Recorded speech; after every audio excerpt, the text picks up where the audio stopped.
Box office का नया hit formula है स्पिरिचुअल सीक्वल।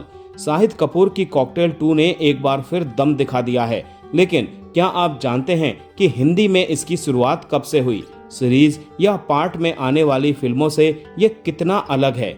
कॉकटेल 2 सिनेमा घरों में रिलीज हो गई है।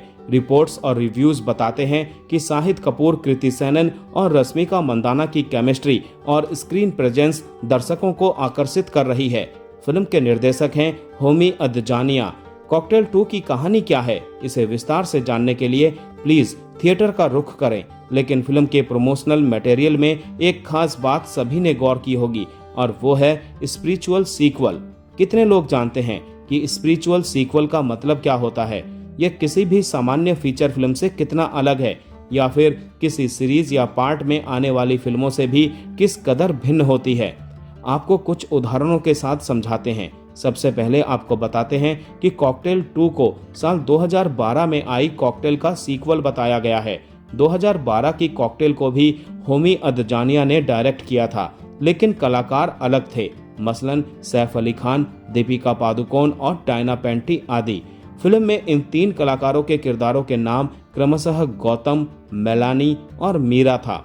अब कॉकटेल 2 में शाहिद, कृति और रश्मिका के निभाए गए किरदारों के क्रमशः नाम कुणाल, एली और दिया है। कॉकटेल 2 की कहानी बिल्कुल अलग है।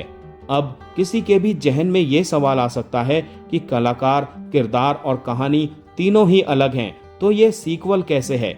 जाहिर है, इस कठिन सवाल से बचने के लिए प्रोड्यूसर और डायरेक्टर ने स्पिरिचुअल का तोड़ निकाला। जैसे कि आध्यात्मिक मान्यता कहती है कि आत्मा मरती नहीं, केवल दूसरा शरीर बदलती है।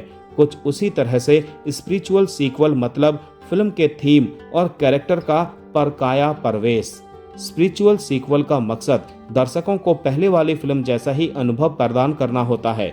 इसमें पिछली फिल्म की मूल कथा को आगे नहीं बढ़ाया जाता। 2012 की कॉकटेल में जो थीम और बैकड्रॉप था, उसी के आधार पर नए कलाकारों के साथ नई कहानी की पेशकश रखी गई है।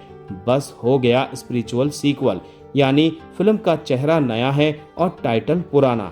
इससे दर्शकों को नयापन मिलता है। वास्तव में ये मूवी मार्केटिंग का नायाब मंत्र है। पिछले कई सालों से इसे बखूबी आजमाया जा रहा है।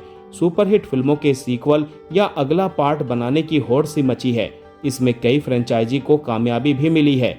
ब्लॉकबस्टर फिल्मों की फ्रेंचाइजी सक्सेस का नया फार्मूला है। बॉक्स ऑफिस का मानक कहता है कि इसमें जोखिम कम होता है और दर्शकों को आसानी से रिझाया जा सकता है। लिहाजा प्रोड्यूसर इसे सहजता से अपनाते हैं। आने वाले समय में कंपनी और 3 इडियट जैसी बड़ी हिट फिल्मों के सीक्वलों की भी चर्चा है, तो डॉन 3 और हेरा फेरी 3 के अगले पार्ट की भी संभावना बनी हुई है। ये सभी सुपरहिट फ्रेंचाइजी हैं। देखा जाए तो सीरीज या पार्ट के मुकाबले डायरेक्टर्स, राइटर्स को स्पिरिचुअल सीक्वल में ज्यादा रचनात्मक स्वतंत्रता रहती है, क्योंकि सीरीज या पार्ट वाली फिल्मों में मूल कहानी को विस्तार दिया जाता है। दोनों के अंतर को 2 बड़ी सफल फिल्मों की फ्रेंचाइजी से समझते हैं। मसलन विद्या बालन की भूल भुलैया एक तरह की स्पिरिचुअल सीक्वल ही है। वहां पिछली कहानी आगे नहीं बढ़ती, बल्कि तीनों ही पार्ट में कहानी बदली है। बेशक कलाकार, किरदार, परिवेश और सब्जेक्ट एक समान है। जबकि श्रद्धा कपूर और राजकुमार राव की स्त्री 2 स्त्री 1 की कहानी को आगे बढ़ाती है। इसी तरह धुरंधर 2 में धुरंधर 1 की कहानी का विस्तार है, तो कल्कि 2 में भी कल्कि 1 के बाद की कहानी दिखाई जाएगी। इसी तरह बाहुबली दोनों भाग या फिर कंतारा के दोनों भागों को भी आप देख सकते हैं। हिंदी की कुछ और स्पिरिचुअल सीक्वल फिल्मों के नाम देखें। विद्या बालन की कहानी और कहानी 2, संजय मिश्रा की वध और वध 2, गुड न्यूज के बाद बैड न्यूज, परेश रावल की ओ माय गॉड के बाद पंकज त्रिपाठी की oh my god 2, Akshay Kumar की हाउसफुल या फिर वेलकम सीरीज, जिसका sequel Welcome to the jungle भी आने वाली है। तो वहीं मुन्ना भाई MBBS का सीक्वल लगे रहो मुन्ना भाई, जिसके बाद जॉली LLB की फ्रेंचाइजी भी ब्लॉकबस्टर रही है। दबंग, क्रिस, आशिकी, गोलमाल, रेस, राज, धूम, मर्डर, सरकार राज जैसी फिल्में भी सफल सीक्वल का मुकम्मल नजीर है। आखिर ये स्पिरिचुअल सीक्वल का कॉन्सेप्ट आया कहां से? इसे समझने के लिए जरा सा पीछे चलते हैं। ऐसा माना जाता है कि हिंदी में इसकी विधिवत शुरुआत राजकुमार हिरानी ने लगे रहो मुन्ना भाई से की, जो कि साल 2006 की एक सुपरहिट फिल्म थी। इससे पहले उन्होंने 2003 में संजय दत्त और अरशद वारसी की जोड़ी के साथ मुन्ना भाई MBBS बनाकर बॉक्स ऑफिस पर कामयाबी का नया इतिहास लिखा था।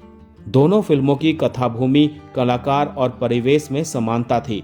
ये प्रयोग इतना सफल रहा कि इंडस्ट्री में एक नया ट्रेंड ही बन गया। हिरानी की दोनों फिल्में कल्ट क्लासिक बन गईं।